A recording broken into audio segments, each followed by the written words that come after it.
Did you just pay with PayPal? Yeah. Now you can use it in stores, and the cashback's wild. Whoa. Welcome to PayPal, the faster, simpler, more secure way to shop online and on mobile. বিশ্বের 200টিরও বেশি দেশে পেপ্যালের service চালু আছে এবং লেনদেন হয় 25টিরও বেশি মুদ্রায়। 2020 সালের মার্চ পর্যন্ত বিশ্বব্যাপী সচল পেপ্যাল অ্যাকাউন্টের সংখ্যা ছিল প্রায় 43 কোটি। প্রতিদিন পেপ্যালের মাধ্যমে সম্পন্ন হয় 4 কোটির বেশি সংখ্যক লেনদেন। একটিমাত্র ইমেল অ্যাড্রেসের মাধ্যমে লেনদেনের সুযোগ করে দিয়েছে পেপ্যাল। সেই ইমেইলই ব্যক্তি বা প্রতিষ্ঠানের আইডি। অনলাইনে বা অ্যাপের মাধ্যমে পেপ্যাল দিয়ে টাকা পাঠানো বলতে গেলে জিমেইল ব্যবহার করে ইমেল পাঠানোর মতোই সহজ। অনলাইন লেনদেন প্রক্রিয়াকরণ বাজারের 43.85% রয়েছে। পেপ্যালের দখলে বিশ্বের 1,68 লাখের বেশি ওয়েবসাইট পেপ্যালের মাধ্যমে অর্থ গ্রহণ করে। 2020 সাল পর্যন্ত যুক্তরাষ্ট্রের শতকরা 71% কমার্স সাইট পেপ্যালের মাধ্যমে মূল্য পরিশোধের সুযোগ রেখেছে।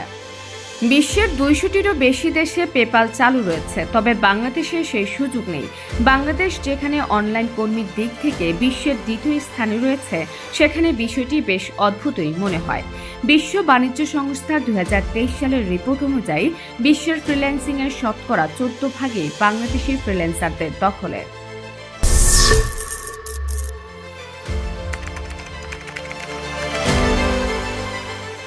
আন্তর্জাতিক ক্লায়েন্টের সাথে কাজ করা ফ্রিল্যান্সারদের প্রাথমিকভাবে দুটি উপায়ে কাজ করে থাকেন। প্রথমত মার্কেট প্লেসের মাধ্যমে, আর দ্বিতীয়ত স্বাধীনভাবে।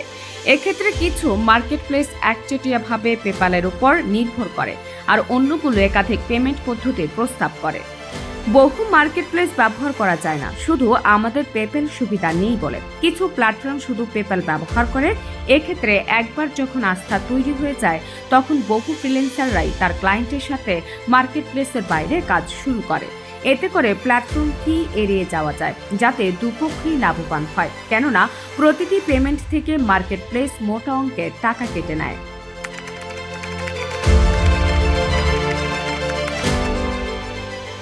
পেপ্যালের তুলনায় অন্য পেমেন্ট পদ্ধতিতে সাধারণত ট্রানজ্যাকশন ফি বেশি থাকে, কিংবা এটি ক্লায়েন্টের জন্য সুবিধাজনক হয় না।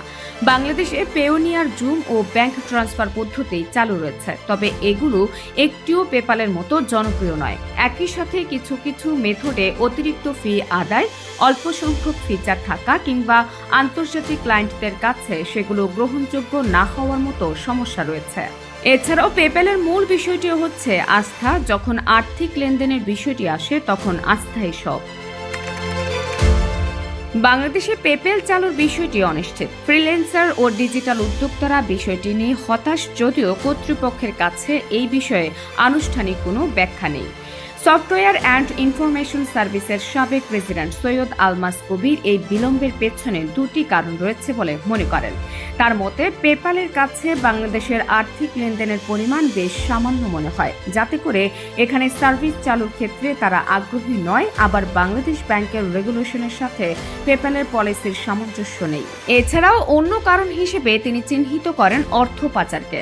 বর্তমানে নীতিমালা অনুযায়ী বাংলাদেশের নাগরিকরা প্রতি বছর সর্বোচ্চ 12,000 মার্কিন ডলার পর্যন্ত বিদেশে পাঠাতে পারেন, যেটি আবার বাংলাদেশ ব্যাংক মনিটর করে।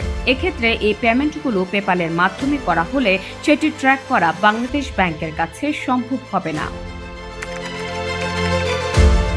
পতিত সরকারের সাবেক আইসিটি প্রতিমন্ত্রী জুনাইদ আহমেদ পলক এবং অন্যান্য কর্মকর্তারা দেশে পেপ্যাল চালু সম্পর্কে আশাবাদ ব্যক্ত করেছিলেন।